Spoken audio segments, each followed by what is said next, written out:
OBC का बड़ा पेचीदा मसला है। शेड्यूल कास्ट शेड्यूल ट्राइब से आगे है, लेकिन हाई कास्ट से पीछे है, और बीच में होता है तो कोई उसके ऊपर ध्यान नहीं देता, कोई उसके ऊपर जमीन है, खेती करते हैं, अच्छा है। लेकिन जब मेरा नाम यूजीसी के लिए गया, चेयरमैनशिप के लिए नाम आया, तो मुझे अर्जुन सिंह ने एक दिन बुला लिया सिलेक्शन होने के पहले, आपसे बात करनी है। I was only 57 year old. I was the youngest UGC chairman in the history of UGC. तो मैं गया तो मैं देख रहा हूँ, वो बैठे हुए थे, मुझे बैठने के लिए कहा, देख रहा हूँ कि मेरी 3-4 किताबें उनके टेबल पे है, और एक किताब जो लिखी थी मैंने, रिजर्वेशन इन प्राइवेट सेक्टर, वो देख रहे थे। और फिर उन्होंने कुछ मुझसे बात की, पूछा रिजर्वेशन ओबीसी का क्या है क्या नहीं वगैरह, मैंने बता दिया उनको। बाद में मुझे समझ में आया कि he was to bring a reservation for OBC in central universities and he needed somebody who will support him. तो उन्होंने ओबीसी का रिजर्वेशन लाया सेंट्रल यूनिवर्सिटीज में, स्टूडेंट के लिए और फैकल्टी के लिए।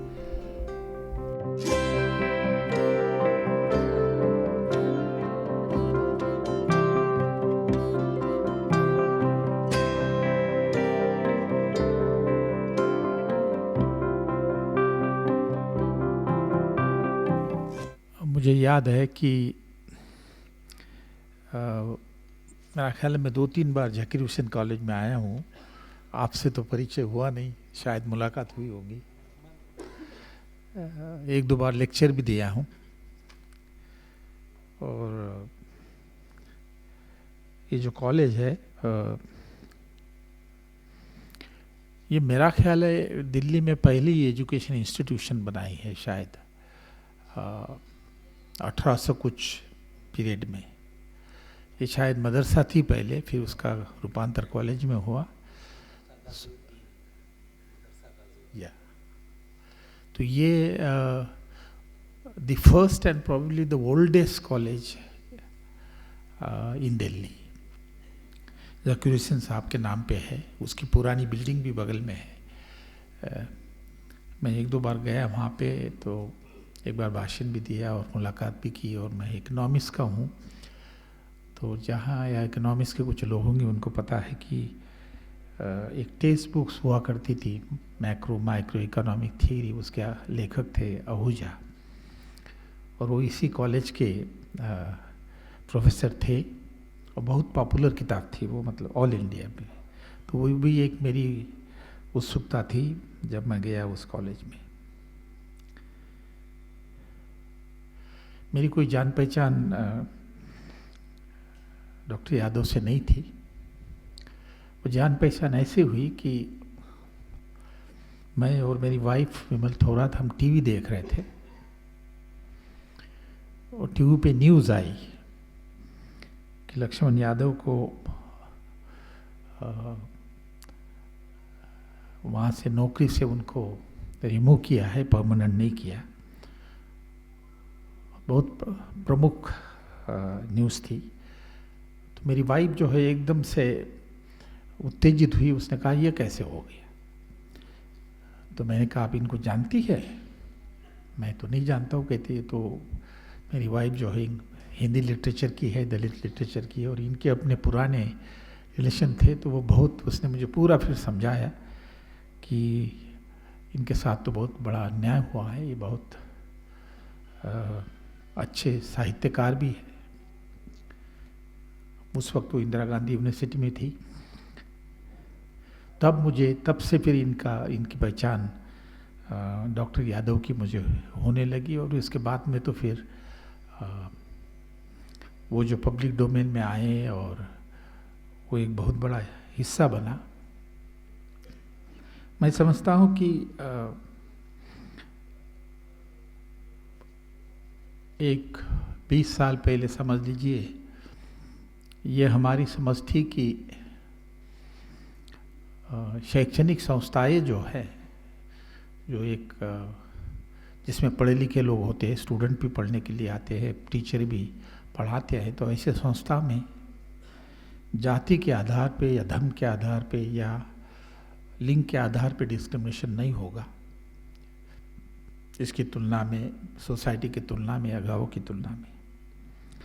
लेकिन वेमुला की केस में और उसके पहले कुछ 1-2 इंसिडेंट्स ने ये स्पष्ट किया था कि जो शैक्षणिक संस्था है वो भी जो समाज में जाति व्यवस्था है उससे परे नहीं है, उससे डिफरेंट नहीं है। तो उर्मिला का इंसिडेंट्स और उसके बाद फिर बहुत सारी लगातार स्टेप बाय स्टेप सुसाइड देखने को मिली, तो उससे ये जाहिर हुआ कि एजुकेशन संस्थाएं जो है उसमें भी जाति व्यवस्था का, ब्राह्मणवाद का असर है और बहुत ज़्यादा है। और मुझे याद पड़ता है कि जब यूनिवर्सिटी का चेयरमैन था मैं, तब मिनिस्ट्री ऑफ हेल्थ के सेक्रेटरी मेरे कमरे में आए थे और उन्होंने कहा था कि दोस्तों थोड़ा था मैं कमेटी बना रहे हैं, all India Institute of Medical science में सुसाइड हुआ है तो उसकी आप इंक्वायरी कर दीजिए, काफ़ी इस पे जोश है। मैंने जब उस वक्त मेरे मिनिस्टर थे अर्जुन सिंह, उनको पूछा, उन्होंने कहा आप चाहे तो करिए, होगा तो कुछ नहीं। लेकिन मैंने कहा कि मैं कम से कम उस पर देख लूँ। इंक्वायरी कमेटी बैठी, मैंने कुछ रिपोर्ट बनाई, कोऑपरेशन मिला नहीं वहाँ से, लेकिन वो पहली शुरुआत थी कि शैक्षणिक संस्था में जातीय भेदभाव या ट्राइबल के आधार पे जो भेदभाव होता है वो क्या है, और कोई इन्फॉर्मेशन देता नहीं था। तो एक स्टूडेंट था जिसने 25 दलित स्टूडेंट को, 85 स्टूडेंट थे, All India Institute of Medical science में बहुत ही एलीट इंस्टीट्यूशन है, 25 स्टूडेंट्स से मैं एक क्वेश्चनर बनाई और उसने भर के मुझे दे दिया और मैंने फिर परसेंटेज फॉर्म में वो सामने निकाला कि कितने % बच्चे जो है डिस्क्रिमिनेशन फेस करते हैं क्लास में, रिटन एग्जामिनेशन में, वार्ड हॉस्टल में, डाइनिंग हॉल में। तो परसेंटेज देख के जब times of India, Indian express में न्यूज़ आई तो काफ़ी लोग शॉक हुए और all India Institute of Medical science के टीचर जो है वो शॉक हो गए। वो कहते ये बात सही नहीं है या गलत है, उन्होंने रिपोर्ट एक्सेप्ट नहीं किया। उसके बाद फिर सीरीज़ ऑफ काम शुरू हो गया। सुसाइड कोई रुका नहीं। उसके बाद आप देखेंगे बॉम्बे में हुआ, उसके बाद IIT मुंबई में हुआ, फिर उसके बाद दिल्ली IIT में 2 हुए अभी वहाँ ये all India Institute of Medical science में दोबारा हुआ। तो पिछले 15-20 साल में एक देखेंगे कि आपके एजुकेशन इंस्टीट्यूशन में एक स्टूडेंट का जो डिस्क्रिमिनेशन होता है वो बाहर आया। और अभी आप देखेंगे कि सुकुमार जो दिल्ली यूनिवर्सिटी के पॉलिटिकल साइंस की प्रोफेसर है, उनकी किताब आई है काज डिस्क्रिमिनेशन इन हायर एजुकेशन, और भी राइटिंग है बहुत सारी। हमारे वर्धा में या यवतमाल में जो साहब है जो NGO चलाते हैं, उन्होंने भी बहुत उस पर काम किया है। लेकिन मुझे यह लगता है कि टीचर के प्रति जो डिस्क्रिमिनेशन होता है और जो वो सिचुएशन फेस करते हैं, ये बाहर नहीं आई थी। और ये जो किताब है, मेरा ख्याल है ये शुरुआत है कि ये किताब जो दलित, OBC, आदिवासी बैकग्राउंड के जो टीचर्स हैं, लेक्चरर्स हैं यूनिवर्सिटीज़ में और कॉलेज में, उनको भी डिस्क्रिमिनेशन फेस करना पड़ता है, लेकिन वो बोलते नहीं, बाहर नहीं आते। और इस किताब ने मेरा ख्याल है वो जो इशू है उसको एकदम सामने लाया है। सो ये एक इतिहास में नाम होगा, जब आगे चल के काम होगा कि भाई टीचर का डिस्क्रिमिनेशन कैसे होता है। ये शुरुआत होगी, देख लीजिएगा आप, जैसे विमला के साथ हुई है, या वैसे लक्ष्मण यादव के साथ हुई है। और उन्होंने वो जिस हिम्मत से इस बात को सामने लाया, तो मेरा ख्याल है ये टीचर का जो डिस्क्रिमिनेशन है बाहर आएगा। और उन्होंने अच्छा किया कि लिखी है और ऑटोबायोग्राफिकल फॉर्म में लिखी है।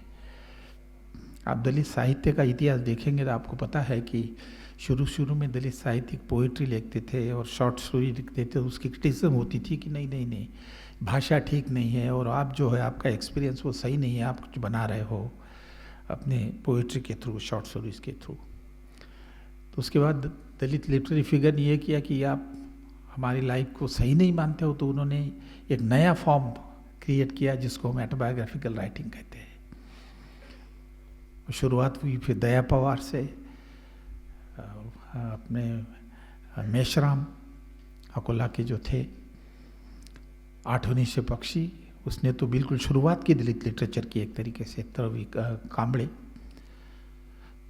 उसके बाद जो नामदेव ढसाल, बाबूराव बागुल, तो ये सारा फिर ऑटोबायोग्राफिकल राइटिंग जो आया तो उसने तो सारे समाज को एक सामने रख दिया, एक चादर की तरह की आपका समाज ऐसे है, और इसकी आप लैंग्वेज देखो, क्या कहना है वो कहो कि ये लिटरेचर है या नहीं। लेकिन फिर ऑटोबायोग्राफिकल राइटिंग वो फॉर्म बनी जो इतनी सख्त वो लिटरेरी फिगर बनी कि फिर उसके बाद उसका इंग्लिश ट्रांसलेशन हुआ, कुछ और भाषा में हुआ। दया पवार को फोर फाउंडेशन का अवार्ड मिला, नामदेव ढसाल को रशिया का अवार्ड मिला। मेरा ख्याल है ये जो किताब है, लक्ष्मण यादव की जो किताब है, जिसकी ये शुरुआत है कि इन्होंने अपना दिल, अपना अनुभव, अपना एक्सपीरियंस बड़े ऑनेस्टी के साथ और हिम्मत के साथ सामने रखा हुआ है, और किस पे काम होगा हो रहा। अब उनकी जो ऑनेस्टी है, उनकी जो हिम्मत है, उसके भी बैकग्राउंड है। उन्होंने कहा कि उनके फादर जो है लेफ्ट ऑर्गेनाइजेशन के साथ जुड़े हुए थे, पत्रिका चला रहे थे, लेकिन आजमगढ़ की अपनी हिस्ट्री भी है प्रोग्रेसिव मूवमेंट की। द ग्रेट राहुल सांकृतायन बुद्धिस्ट भी थे, भिक्खू भी बने, उसके बाद फिर वो कम्युनिस्ट पार्टी में भी उनका एसोसिएशन था। तो आजमगढ़ बड़ा फेमस है। ये तो मैं एक नाम दे रहा हूँ, हमारे दोस्त थे तुलसीराम जो थे, जो यहाँ से एक मैगजीन भी चला रहे थे, बहुत नामी साहित्यकार। उनकी भी अपनी ऑटोबायोग्राफी है, बहुत पावरफुल ऑटोबायोग्राफी है, मुर्दैया, वो पढ़नी चाहिए आपने। जो एक दलित साहित्य का मैगजीन नागपुर से निकल रहा था, फाइनेंस नागपुर से आता था, और वो कर रहे थे। उनकी अनटाइमली डेथ हो गई। तो मेरा ख्याल है आजमगढ़ की मिट्टी से और हवा से लक्ष्मण यादव आए हैं, और वहाँ से वो उनको मिला था। अब ये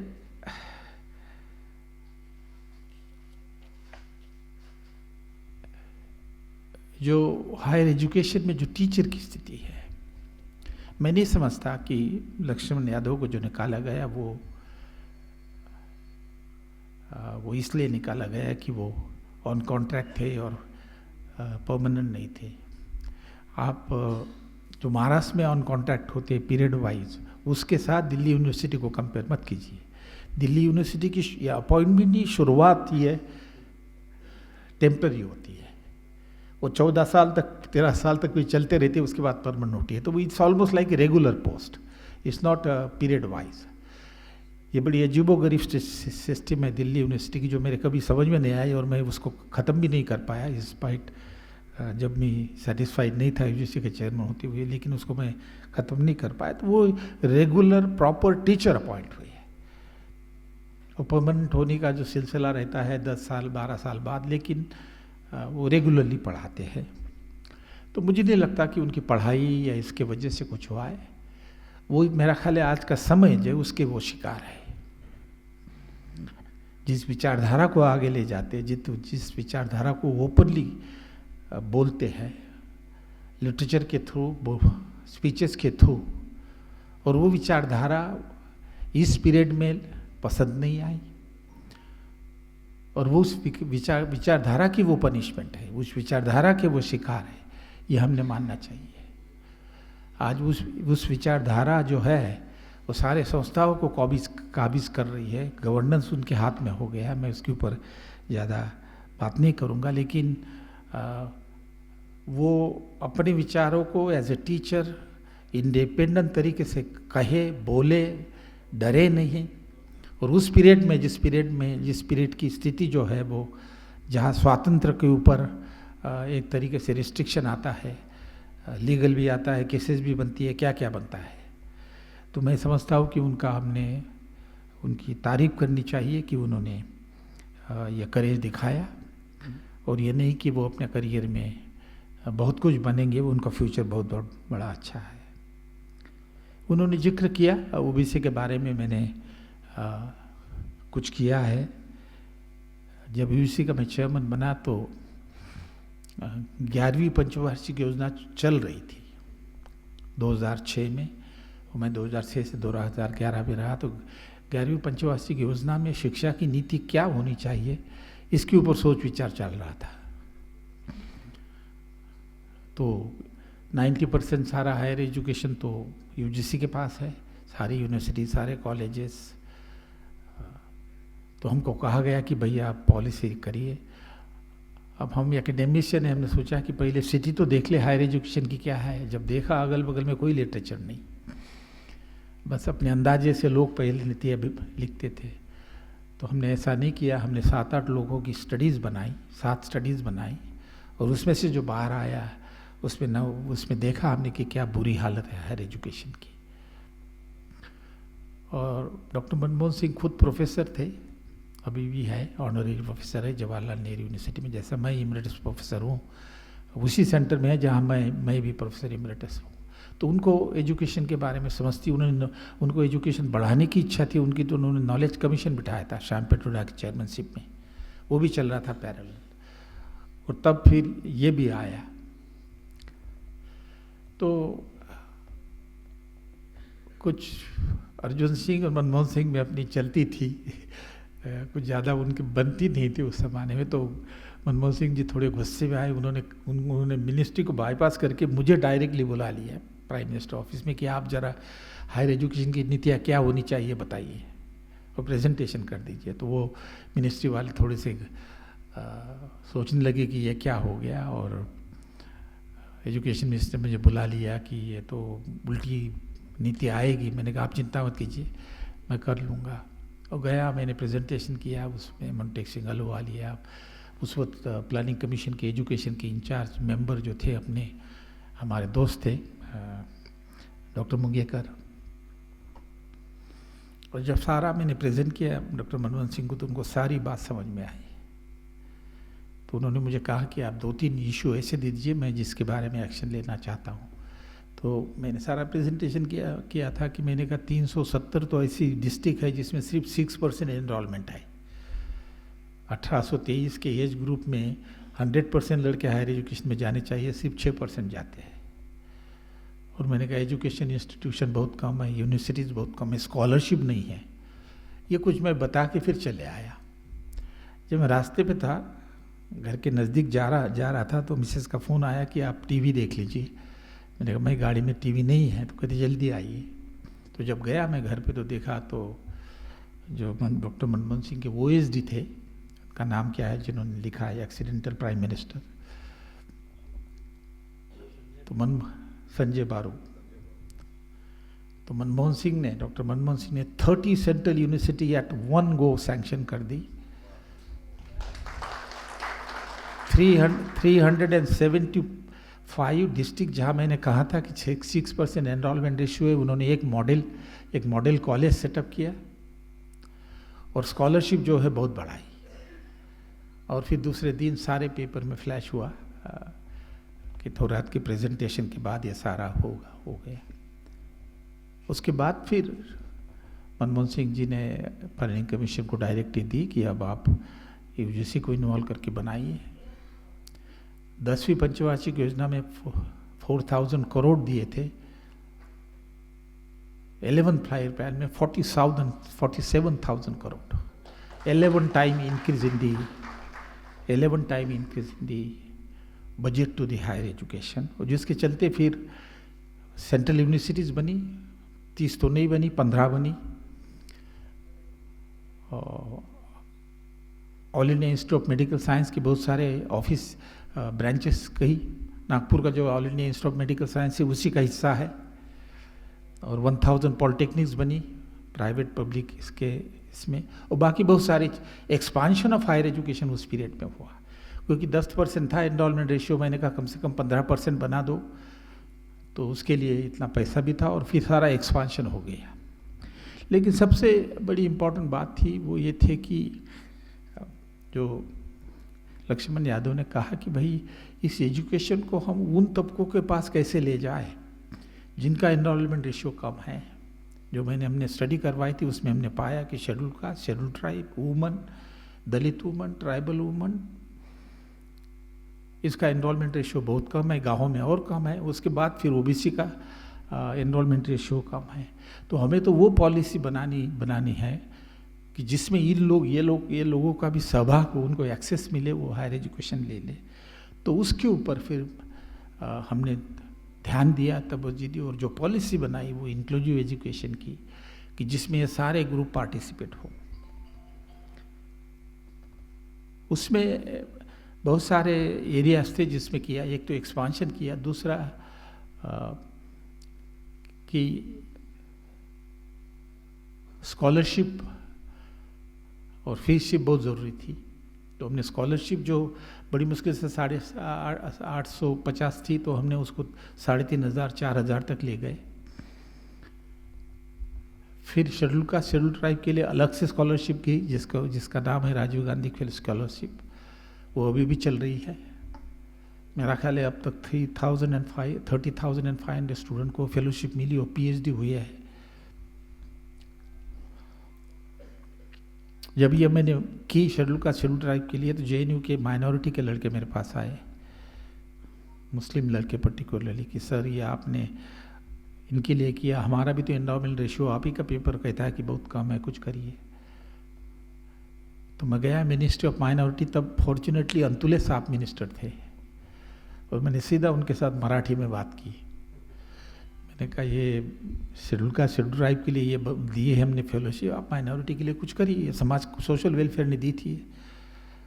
तो कहते क्या है ये? मैंने कहा पीएचडी के लिए फेलोशिप। उनके समझ में कुछ नहीं आया ये पीएचडी वगैरह क्या है। तो उन्होंने जॉइंट सेक्रेटरी को बुलाया, उन्होंने इतना ही कहा, बड़े सख्त आदमी और क्लियर आदमी, ये जो प्रोफेसर थोरात कह रहे हैं वो जो कह रहे हैं वो करो, इतना कह दिया हुआ है। 900 स्कॉलरशिप माइनॉरिटीज़ के लिए दी, जिसमें मुस्लिम, बुद्धिस्ट, सिख, जैन ये सारे आ गए। तो जल्लोष हुआ माइनॉरिटीज़ में। उसके बाद मतलब इसमें जनरल स्टूडेंट भी कवर हो गए, एससी एसटी भी कवर हो गए, माइनॉरिटी भी कवर हो गई। उसके बाद जो स्टूडेंट जिसको फेलोशिप नहीं है, वो बहुत बड़ा डेलीगेशन लेके मेरे पास आए। सर हम तो सेंट्रल यूनिवर्सिटीज़ में बड़ी हार्ड एडमिशन टेस्ट दे के आए हुए हैं। सेंट्रल यूनिवर्सिटी की एडमिशन टेस्ट बड़ी तगड़ी होती थी, ये नेट वगैरह की जो टेस्ट होती है ना, उससे भी तगड़ी होती थी। हमारा क्या, हम कैसे 4 साल पढ़ाई करें? मैंने सोचा ये बात तो सही कह रहे हैं। तो मैंने मिनिस्ट्री के साथ फिर झगड़ा किया 6 महीने तक। मैंने कहा 40 उस वक्त कुछ कम यूनिवर्सिटीज़ थी, 40 वगैरह। मैंने कहा इसमें जो लड़के ऑल इंडिया टेस्ट से आते हैं, दे आर सो गुड, और वो आईएएस ऑफिसर के लड़के भी हो तो 4 साल तक अपने पिताजी से हेल्प थोड़ी लेंगे। वो तो पीएचडी करके राष्ट्र में एक ह्यूमन रिसोर्स क्रिएट करते हैं। तो उन्होंने कहा आप क्या कह रहे हो? मैंने कहा मिनिमम उसको कुछ दे दो जिससे उसके खाना पीना चले और कुछ रेंट वगैरह निकले। तो कन्विंस होने के बाद उन्होंने दे दिया। तो उस वक्त हमने 5000 एमफिल के लिए और 8000 पीएचडी के लिए दे दिया। जब उसको नाम दिया हमने नॉन नेट। नेट वो है जो एग्ज़ाम के थ्रू मिलती है, आपने देखा होगा। तो इसको नॉन नेट स्कॉलरशिप नाम दे दिया और सबको फिर ये फेलोशिप दे दी है। तो सेंट्रल यूनिवर्सिटीज़ में ऐसा कोई नहीं रहा कि जिसको फेलोशिप नहीं है। तो जब मुझे याद है कि जब मैं रिटायर होकर अपने घर में गया, तो वहाँ हम तो बुद्धिस्ट बैकग्राउंड के कुछ मनाते नहीं, लेकिन एक फेस्टिवल में आप उससे छुटकारा नहीं पा सकते, वो होता है होली। तो 300-400 स्टूडेंट जो मेरे घर आए और फिर उन्होंने सारा किया, और वो फिर कहने लगे कि स्कॉलरशिप थोरात जिंदाबाद, स्कॉलरशिप थोरात जिंदाबाद, और आप अबे फेलोशिप और बढ़ाइए। मजाक कर रहे थे, हंस रहे थे। तो ये इससे जो एक आज की डेट में यदि रिजर्वेशन यूनिवर्सिटीज़ में यदि रिजर्वेशन की पोस्ट निकलती है तो इतने application schedule caste, schedule tribe और माइनॉरिटी से आते हैं कि आज आप ये नहीं कह सकती मेरिट नहीं है। तो मेरिट उसी के वजह से प्रमोट हुआ, वो फेलोशिप की वजह से हुआ।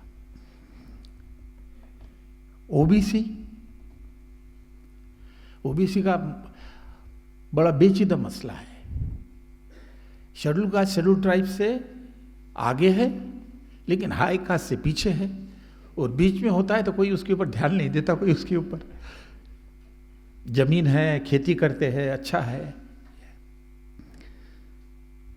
लेकिन जब मेरा नाम यूजीसी के लिए गया, चेयरमैनशिप के लिए नाम आया, तो मुझे अर्जुन सिंह ने एक दिन बुला लिया सिलेक्शन होने के पहले, आपसे बात करनी है। I was only 57 year old. I was the youngest UGC chairman in the history of UGC. तो मैं गया तो मैं देख रहा हूँ, वो बैठे हुए थे, मुझे बैठने के लिए कहा, देख रहा हूँ कि मेरी 3-4 किताबें उनके टेबल पे है, और एक किताब जो लिखी थी मैंने, रिजर्वेशन इन प्राइवेट सेक्टर, वो देख रहे थे। और फिर उन्होंने कुछ मुझसे बात की, पूछा रिजर्वेशन ओबीसी का क्या हुआ, क्या है क्या नहीं वगैरह, मैंने बता दिया उनको। बाद में मुझे समझ में आया कि he was to bring a reservation for OBC in central universities and he needed somebody who will support him. तो उन्होंने ओबीसी का रिजर्वेशन लाया सेंट्रल यूनिवर्सिटीज में, स्टूडेंट के लिए और फैकल्टी के लिए। कॉन्स्टिट्यूशनल अमेंडमेंट किया और कमिटी बिठाई मेरी, मुंगेकर की, और ये जो कर्नाटका के चीफ मिनिस्टर थे, अब उनका नाम मुझे याद नहीं है, कि अभी के अभी इसको इम्प्लीमेंट करो। और रास्ते पे फिर स्ट्राइक चल रहा है ओबीसी के रिजर्वेशन के खिलाफ, बहुत ज़्यादा फिजिकल वायलेंस। तो उन्होंने मुझे पूछा थोड़ा, ये क्या ये तो कह रहे हैं कि 27% ओबीसी को जाए तो 27% पोस्ट जो हाई कास्ट की घट जाएगी फैकल्टी में, as well as in student, particularly in student. कोई तरीका बताओ। मैंने कहा तरीका है, मैंने कहा जो 27% स्टूडेंट ओबीसी के आएंगे, अब एडिशनल 27% और स्टूडेंट की पोस्ट दे दो ना, फर्क क्या पड़ता है उसमें, उनको भी मिलने दो हाई कास्ट को। और जो फैकल्टी है, मैंने कहा उसमें भी फैकल्टी 27% अब देते हैं, और टीचर, एडिशनल टीचर आएंगे और स्टूडेंट आएंगे तो इंफ्रास्ट्रक्चर के लिए पैसा देते हैं, बिल्डिंग के लिए, इसके लिए। इमीडिएटली हमने 3,500 करोड़ जो है इनको दे दिया, और फिर एकदम से शांति हो गई। तो उसके बाद ओबीसी के टीचर यूनिवर्सिटीज़ में आने लगे। उसके बाद ओबीसी के जो टीचर जो यूजीसी पे आके मुझे थैंक्स देने लगे। मैंने कहा क्योंकि हमने इम्प्लीमेंट किया बहुत जल्दी, और लोग इंटरेस्टेड नहीं थे, वो कहते ज़रा लेट करेंगे, 1 आधे साल के बाद। हमने उसी सेशन से किया, 3 महीने का पीरियड था।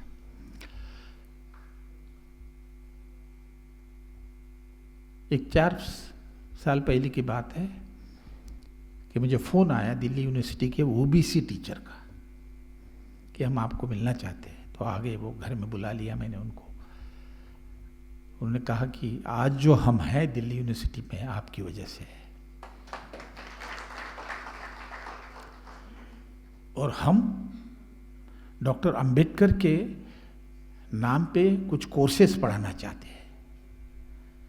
Ambedkar, political thought of Ambedkar, social thought of Ambedkar, economic thought of Ambedkar. आप हमें समझाइए इकोनॉमिक थॉट पे क्या पढ़ा है।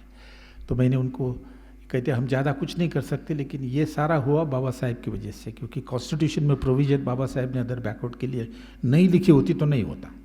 जो मंडल कमीशन बना वो कॉन्स्टिट्यूशन प्रोविजन की वजह से बना है। तो मैंने बता दिया, वो गए। उसके बाद देखा मैंने इतना रेजिस्टेंस दिल्ली यूनिवर्सिटी में उस कोर्स के खिलाफ नहीं अलाउ किया। ये अब मुझे अभी पता चला है कि एक 8-10 महीने पहले कि कुछ कॉम्प्रोमाइज़ किया उन्होंने अदर आइडियोलॉजी के साथ, कि अंबेडकर को आप लाना चाहते हो तो हम इसको भी लाएंगे, नाम नहीं लूँगा मैं। लेकिन अब वो कोर्स शुरू हो गया। तो मुझे खुशी इस बात की है कि ओबीसी की तरफ, ओबीसी के ऊपर ये भी एक एलिगेशन होता है कि जब ओबीसी का रिजर्वेशन चल रहा था तो फाइट करने वाले दलित थे, ओबीसी अपना घर में बैठे थे। अभी भी थोड़ा सा उनका न्यूट्रल एटीट्यूड है। ओबीसी का स्ट्रगल जो है वो शेड्यूल कास्ट आगे ले जाता है। लेकिन इन बच्चों ने, ये जो ओबीसी के 5-6 है इन्होंने बाबा साहेब के कोर्सेज बनाए और मेरा ख्याल है और भी एक्टिविटी करते हैं। उसी का एक हिस्सा लक्ष्मण यादव भी है। अब मेरा ख्याल है इससे शुरुआत होगी कि how education institutions are also the places of discrimination and harassment and pain and angry for teacher. मुझे मालूम है कितने टीचर मेरे पास आते थे। All India Institute of Medical Science से टीचर तो लगातार आते रहे, पोस्ट डॉक्टर स्टूडेंट थे। तो ये एक हम इसका एक अप्रिशिएट करना चाहिए लक्ष्मण यादव का कि उन्होंने ये अपनी आत्मा जो है, अपना दिल जो है इस किताब में उन्होंने निकाला है। लेकिन अब ये सब पिकअप करेंगे और भी लिखना शुरू कर देंगे। देख लीजिएगा, जो दलित है वो इनकरेज हो गए कि हमने भी हमारी कहानियाँ सामने लानी चाहिए। मुझे याद है और एक दिल्ली यूनिवर्सिटी की कहानी। इतनी बड़ी दिल्ली यूनिवर्सिटी है, इतने बड़े कॉलेजेस, एक शेड्यूल कास्ट प्रिंसिपल नहीं बना था, एक भी नहीं बना था। सही बात है। तो आप लोग जानते होंगे संगप्रिय गौतम मौर्य जो आरपीआई के बहुत बड़े नेता थे, अलीगढ़ से जनरल सीट से भी चुन के आए थे वो। उनकी जो लड़की थी वो मेरे पास मिलने आई कि सर मैं तो एलिजिबल हुई इस कॉलेज में प्रिंसिपल बनने के लिए, लेकिन मन नहीं बना रहे। तो मैंने फिर वाइस चांसलर से बात की उस वक्त, और कुछ दिल्ली यूनिवर्सिटी के साथ वैसे मैंने डंडा चलाया है कुछ, मैं आपको बताऊँ, इतना आसानी से नहीं हुआ। रिजर्वेशन की पोस्ट नहीं भरते थे वो, बैकलॉग भी नहीं भरते थे। तो हमारे जो मेरे सेक्रेटरी थे वो थे चौहान थे, जो लॉयर है ना अभी सुप्रीम कोर्ट में, जो बैकलॉग भी बोल रहे, उनके बड़े भाई। उनको बुलाया मैंने, मैं कहा ये कैसे ट्रीट करें? कहते सर इनकी ग्रांट बंद कर दो सैलरी की, वो ठिकाने आ जाएंगे। मैंने कहा नहीं, सैलरी का मत करो, आप डेवलपमेंट ग्रांट करो। कैसे डेवलपमेंट ग्रांट से कुछ नहीं होगा, इनको कोई फिक्र नहीं बिल्डिंग बन रही या नहीं बन रही, सैलरी की ग्रांट कम करो। तो हमने सैलरी की 10% या 15% ग्रांट दी नहीं, तब जाके हल्ला हुआ। तो मिनिस्ट्री आई मेरे पास कि थोड़ा ये आप क्या कर रहे हो? मैंने कहा ये भरते नहीं है पोस्ट। जेएनयू में 80 में रिजर्वेशन शुरू हो गया फैकल्टी में, दिल्ली यूनिवर्सिटी में 99 में हुआ, तब जाके थोड़ा बहुत प्रोग्रेस हुई। और आपको एक बता दूँ, एक प्रोफेसर से, वाइस चांसलर से, नाम नहीं लूँगा, मेरे पीरियड में उनको जब कहा कि रिजर्वेशन भरो तो उन्होंने क्या शब्द इस्तेमाल किया था कि Delhi university is a state, इसे independent state. Can you imagine? इसके ऊपर आपके रूल नहीं लागू होंगे। लेकिन मेरा ख्याल है मिनिस्ट्री ने उनको फिर ठीक ठाक तरीके से समझाया क्या है क्या नहीं, क्योंकि दिल्ली यूनिवर्सिटी बहुत पुरानी है, उनके ऑर्डिनेंसेस वगैरह थोड़े से अलग है। तो मैं ये कह रहा हूँ कि ये सारी इंक्लूसिव एजुकेशन जो हमने लाया है वो उस पीरियड का है। वुमेंस के लिए हॉस्टल बनाए हमने, शहरों में 2 करोड़ और गाँव में 1 करोड़। और मुझे मालूम है कि महाराष्ट्र के बहुत सारे संस्थाएं को वो ग्रांट मिली है। एक जगह मुझे इनाग्रेट किया, बुलाया था शिक्षण संस्था ने और अपनी शिवाजी एजुकेशन सोसाइटी ने। तो ये हॉस्टल हो लड़कियों के लिए तो इंक्लूसिव एजुकेशन हो सकता है। लेकिन लक्ष्मण यादव ने ये भी बात की कि अब पीरियड बदल गया है। 2014 के बाद ये सारा जो किया हुआ है उसको उल्टा दिया है। जैसे मैंने बताया आपको कि अब आप अलोकेशन टू हायर एजुकेशन देखोगे तो it has significantly decline. College को ग्रांट नहीं मिलती ज़्यादा, यूनिवर्सिटीज़ को ग्रांट बहुत कम मिल रही है। अब मॉडल ये है कि आप लोन ले लो, सेल्फ फाइनेंसिंग कोर्सेज शुरू करके सेल्फ फाइनेंसिंग कोर्सेज शुरू करो और उसकी फीस बढ़ाओ और उसके थ्रू आप अपना चलाओ। इसलिए देखेंगे आप नागपुर यूनिवर्सिटी या सब सारी पब्लिक यूनिवर्सिटीज़ में पैरेलल सेल्फ फाइनेंसिंग कोर्सेज चलाए। वो प्राइवेट यूनिवर्सिटी वगैरह बन रही वो तो अलग बात है। तो एक तरह से पब्लिक एजुकेशन सिस्टम का खर्चा घटाकर प्राइवेट सेक्टर को प्रमोशन किया जा रहा है।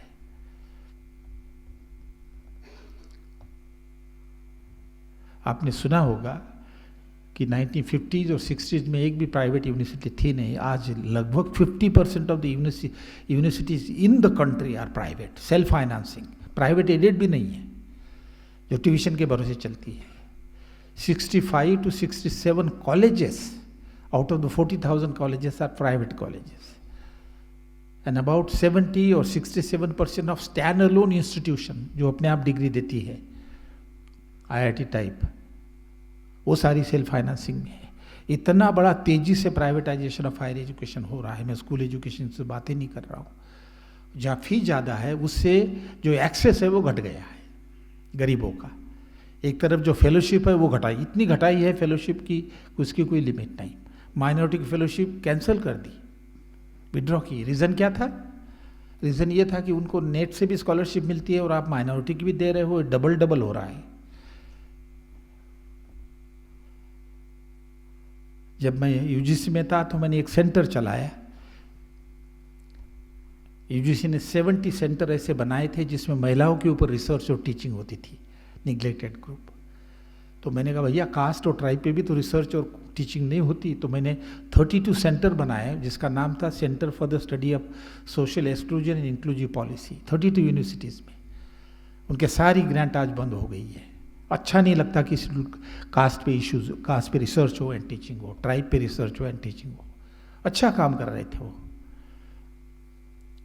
तो ये आज की तारीख में ये हो रहा है कि यदि आप नई एजुकेशन पॉलिसी को देखेंगे और पुरानी को देखेंगे, हमने 2011 में छोड़ा यूजीसी 11 प्लान, 2014 के बाद आप देखेंगे और उसके बाद 2020 में जो नीति आई उसमें जो नीति है इंक्लूसिव एजुकेशन की और गरीबों के प्रति, उसमें उसको जो हमने बनाई थी उसको कम से कम उन्होंने लगभग उसको निगेट किया हुआ है।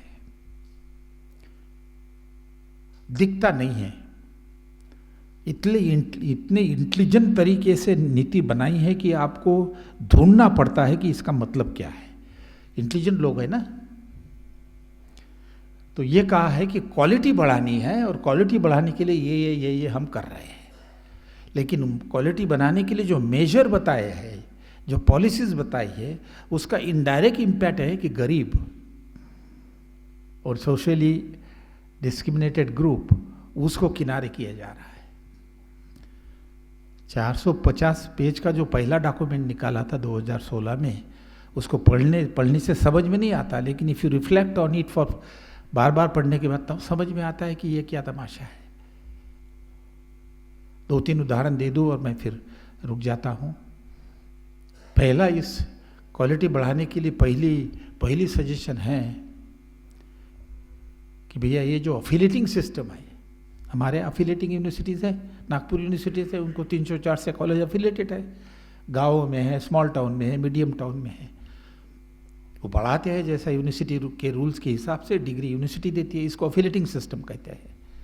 लेकिन दूसरी सिस्टम है वो यूनिटरी यूनिवर्सिटी की है, उसमें अफिलेटिंग कॉलेज होते नहीं। जैसे IIT ले लीजिए तो उसमें अंडर ग्रेजुएट भी है, मास्टर भी है, PhDs भी है। वो यूनिवर्सिटी नहीं कहते, लेकिन डिग्री अवार्डिंग इंस्टीट्यूशन, सारे लड़के उसमें सारी डिग्री पाते हैं। अमेरिका में है वो कि यूनिवर्सिटीज़ में लगभग 2-2, 4-4 लाख लड़के होंगे और under graduate, post graduate, PhD इकट्ठा होंगे।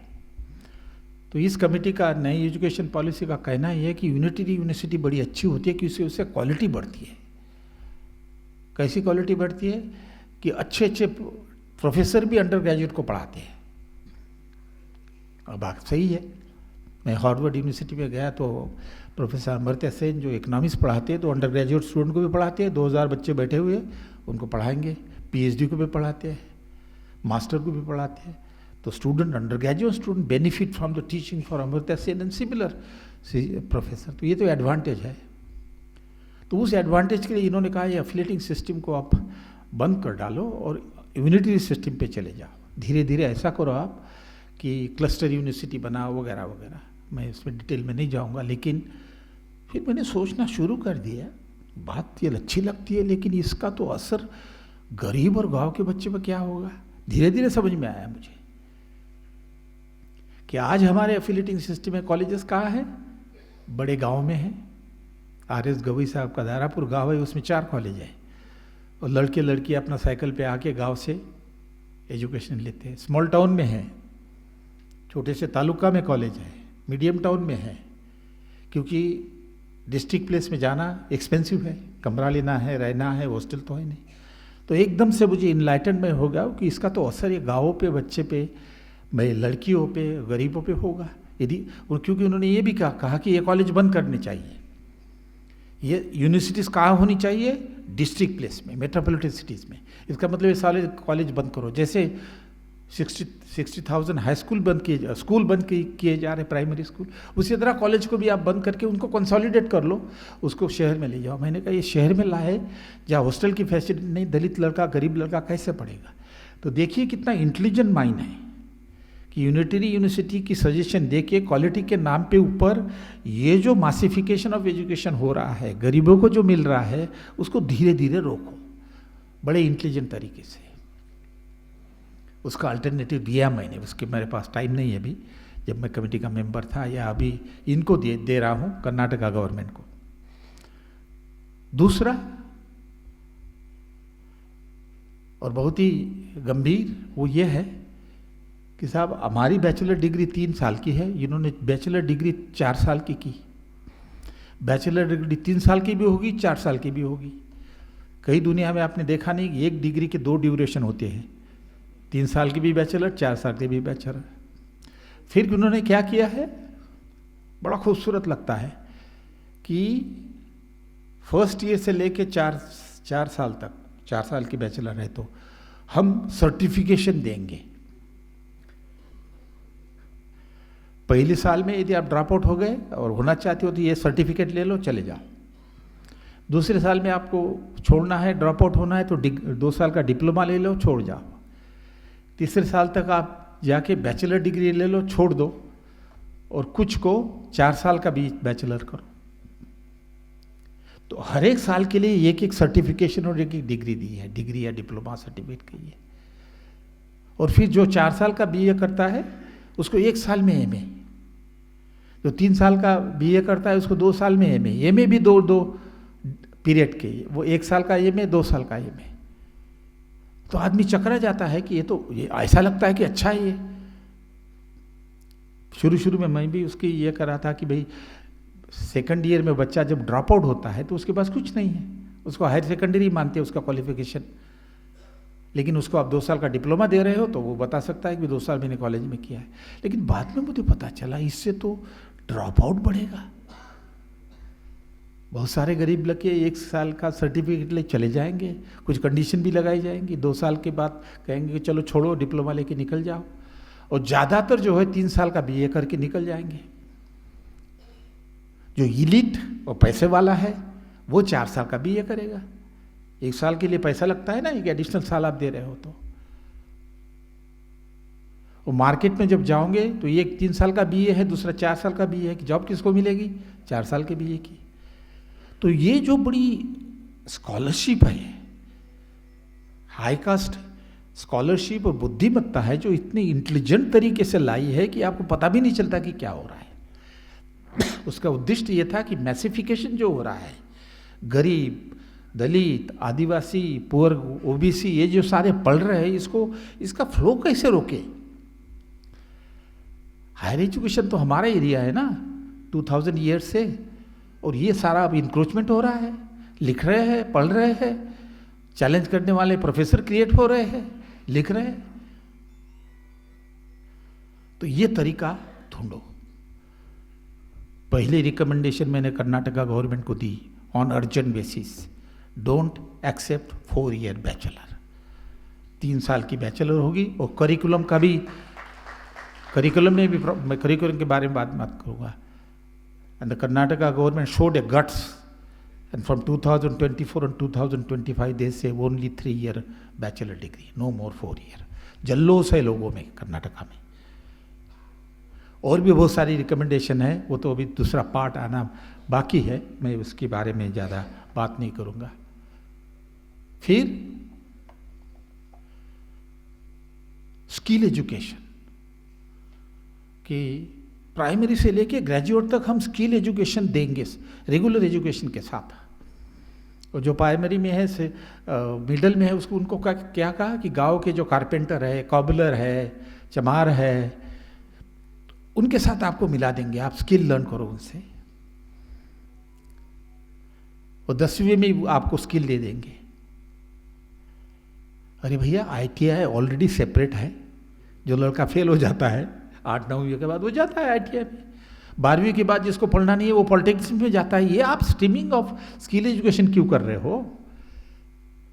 उसके भी पीछे नीति है कि स्किल एजुकेशन करके 12वीं होगा, 10वीं होगा या ग्रेजुएट होगा, नौकरी ले लेगा, ऊपर नहीं जाएगा, हायर एजुकेशन नहीं लेगा, सोचेगा नहीं, पढ़ेगा नहीं, आर्गुमेंट नहीं करेगा, किताब नहीं लिखेगा। वो खतरनाक क्लास है जिसको रोकना है। स्किल लेके जॉब के लिए तैयार कर दो। उसके वो भी करिकुलम जो है वो हमने उसको मॉडिफाई करके कर्नाटका गवर्नमेंट को दिया है।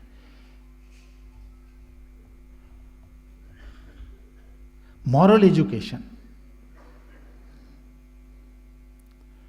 मॉरल एजुकेशन अभी भी पढ़ाते हैं एनसीसी के थ्रू, इसके थ्रू करिकुलम में। लेकिन मॉरल एजुकेशन की जो नीति है 2020 में वो क्या है देखिए। मैंने लिखा था लोकमत में आर्टिकल, आपने पढ़ाया नहीं, पता नहीं, कि मॉरल एजुकेशन जो है बच्चों में अच्छे गुण पैदा करना है। बच्चों को हम नॉलेज तो दे रहे हैं, अमन ठीक है ना टाइम, नॉलेज देना चाहिए एजुकेशन के थ्रू। चलो प्रोफेशनल एजुकेशन भी देना चाहिए, स्किल भी देना चाहिए ITI इसके थ्रू, ताकि उसको जॉब मिले। लेकिन तीसरा ऑब्जेक्टिव है कि उसको मॉरल वैल्यू भी देनी चाहिए ताकि उसका कैरेक्टर सही हो। जो घर से गलत या सोसाइटी से गलत बातें पढ़ के आता है वो, तो उसको हम यहाँ इक्वालिटी, फ्रेटर्निटी, जस्टिस, कॉन्स्टिट्यूशन इसके बारे में पढ़ाएंगे। ये मॉरल एजुकेशन कोर्स है। लेकिन इन्होंने जो मॉरल एजुकेशन कोर्स लाया, महाराष्ट्र गवर्नमेंट ने जो मॉरल एजुकेशन कोर्स लाया, उसमें क्या है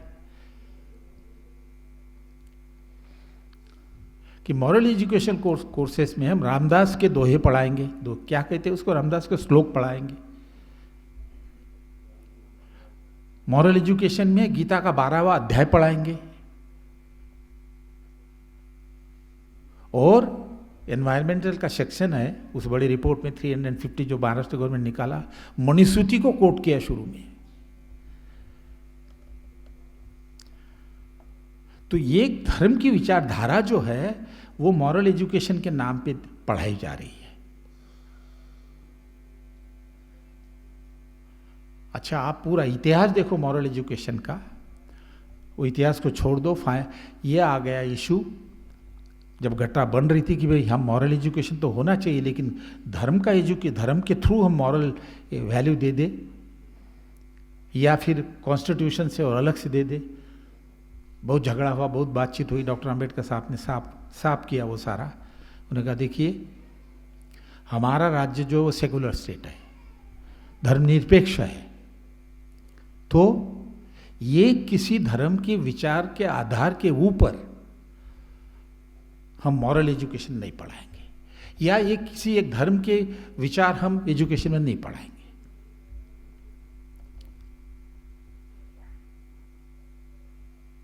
लेकिन अलग से डिपार्टमेंट ऑफ रिलीजन स्टडी निकालेंगे, department of religion, department of philosophy, उसमें आप कंपैरेटिव रिलीजन की स्टडी करो, कोई नहीं कह रहा आपको। लेकिन ये रिलीजन का हम विचारधारा और डॉगमा हम स्टूडेंट को नहीं पढ़ाएंगे। आप अलग से डिग्री ले लो, MA ले लो, BA ले लो, PhD करो, कंपैरेटिव एजुकेशन में कोर्स दे दो, कोई फर्क नहीं पड़ता।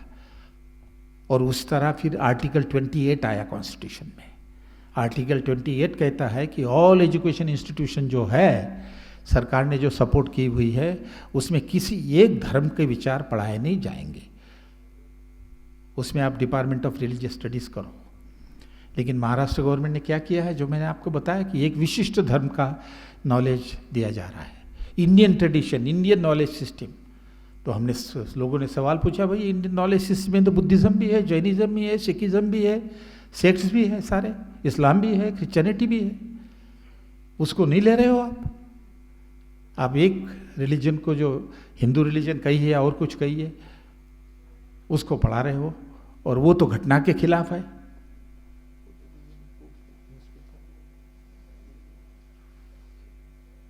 तो मैं पेपर चला रहा हूँ कई दिनों से, कुछ लोगों को मिल रहा है मुक्ति विमर्श, ये स्पेशल इशू अभी कल आया है, इसमें सारा डिस्कशन है नैतिक शिक्षा के ऊपर। ये कुछ लोगों को सर्कुलेट किया है और सर्कुलेट किया जाएगा।